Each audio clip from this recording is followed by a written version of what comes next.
اچھا جوڑ کے لائے. جی حضرت. پہلی بات تو یہ ہے کہ کون سا مہینہ ہے جس میں کوئی آفت نہیں اترتی, کوئی مصیبت نہیں آتی, کیا کہنا, لوگ بیمار نہیں ہوتے. کوئی ایک مہینہ ہمیں بتا دیا جائے کہ یہ مہینہ ہے, اس میں شادی ہوتی تو طلاق نہیں ہوتی, بالکل اس مہینے میں بیماری نہیں آتی, اس میں بہت سفر کرے تو بڑے منافع ہوتے ہیں. کون سا مہینہ ہے کہ جس کے اندر یہ نہیں ہوتا؟ صحیح. اور سب سے مکرم مہینہ تو رمضان کا ہے, تو رمضان کے مہینے میں بھی آفتیں اترتی ہیں, صحیح. بلکہ امت مسلمہ پہ تو رمضان میں ہی اترتی ہیں. فلسطین اور غزہ کی ساری آفتیں رمضان میں اتری ہیں. تو اس کا مطلب ہے 2 سال سے دیکھ وہ رہے ہیں. کہاں گیا معاملہ. اس کے علاوہ دیگر مہینے اٹھا کے دیکھ لیں, مبارک مہینہ ربیع الاول کا مہینہ, رسول اللہ صلی اللہ علیہ وسلم کی آمد کا مہینہ, اس میں آفتیں مصیبتیں نہیں اترتی, بالکل. لوگوں کی طلاقیں نہیں ہوتی اس مہینے میں, سب کچھ ہے. اس کا مطلب ہے خیر اور شر کسی ایک ذات کے ہاتھ میں ہے, وہ اپنے منشا مرضی کے مطابق اس کو نازل کرتا ہے.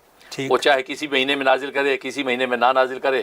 اور کتنی ایسی شادیاں جو سفر میں کی آج تک قائم و دام ہے. کتنے سفر ایسے ہیں کہ جو سفر کے مہینے میں کیے وہ کامیابی کے ساتھ وہ سفر اپنی انتہا کو پہنچے ہیں. تو مطلب ہے کہ یہ تو کوئی ایسا کرائٹیریا نہیں ہے کہ سفر کے مہینے میں ایسا ہے.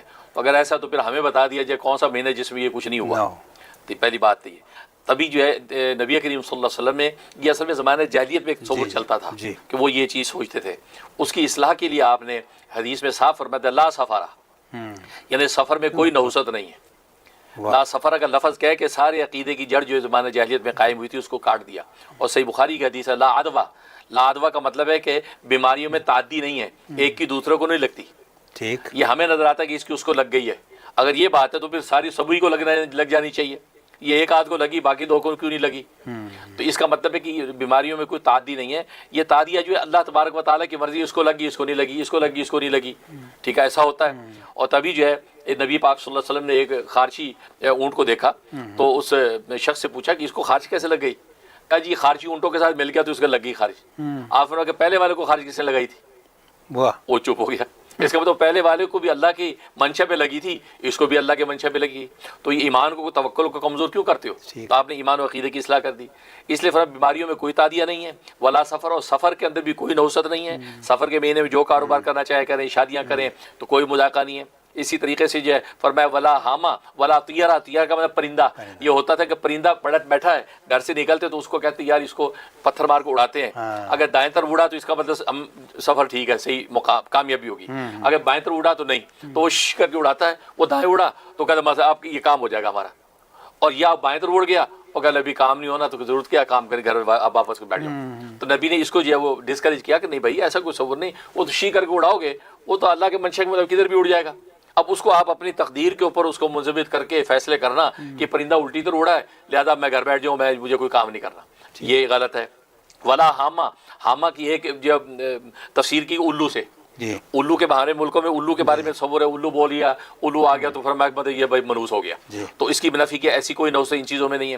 اسی طریقے سے فرمایا کہ وہ دیگر اور بھی ایسی چیزیں کہ جو ان چیزوں سے متعلق کر کے انسان جو اس کے اوپر یہ اعتراض کرتا ہے کہ یہ سفر کا مہینہ نہ کریں, وہ نہ کریں, یہ بالکل غلط ہے. یہ ایک اسلامی مہینہ ہے دیگر مہینوں کی طرح, لہٰذا جو ہے اس میں جو آفتیں اترتی سب اللہ کی مشیت و مرضی کے مطابق اترتی ہیں. باقی وہ الگ بات ہے کہ تجرباتی طور پہ انسان کو کسی مہینے میں ایسا برا تجربہ ہوتا ہے.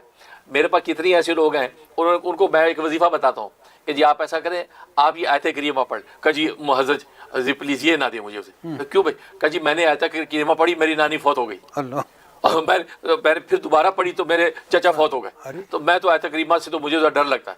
بھائی اب اس کے ساتھ اللہ کی منشا میں ایک چیز ہو گئی, اب اس کو اپنا پورا زندگی کے قاعدے بنا لیا. کتنوں کو ہم نے کہا کہ آپ فلاں سورت پڑھ لیں, سورہ یاسین پڑھ لیں سفر میں, یہاں سے نہیں جی نہیں حضرت وہ نہیں جی معافی چاہتے. بھائی کیا کہ جی حضرت میں نے ایک دفعہ پڑھ لی تھی تو ایکسیڈنٹ ہو گیا تھا. لا حول ولا, اس کی وجہ سے آپ اپنے عقیدہ کمزور کر لیا. اللہ کا کلام ہو اور آپ کو نقصان دے, یہ پاسبل ہے. یہ جو نقصان نفع اترتے خیر شر کا مالک اللہ ہے. اس لیے سفر کے مہینے میں ایسے تصور باندھنا تو یہ بالکل یہ زمانے جاہلیت کا وہم ہے, اور یہ تمام پرستی اسلام نے اجازت ہی نہیں دی. ایمان اور توکل سب سے بڑی طاقت ہے. اگر ایک دفعہ ایسا ہو بھی جائے پھر بھی جمے رہو گے, کیونکہ اللہ بھی تو آزماتا ہے نا. یہ کہاں سٹینڈ کرتا ہے ہماری بات پہ, تھوڑی سی آزمائش آتی شیک کرتا ہے. اور قرآن میں اللہ نے فرمایا کہ کیسے ہو سکتا ہے کہ ایمان تم لاؤ اور ہم تمہیں آزمانے میں شیک نہ کریں. شیک تو ہم کرتے ہیں ذرا, اگر ڈٹے رہو گے تو پھر ہم بھی منزل آسان کر دیں. کیا بات, اس لیے ایسا کوئی تصور نہیں. یہ سارے میتھس ہیں, بلی کا گزر جانا, کوے کا منڈیر پہ بولنا, اور یہ فلاں آیتیں پڑھ کر یہ کام کرنا. اللہ تعالیٰ محفوظ فرمائے. بہت شکریہ حضرت.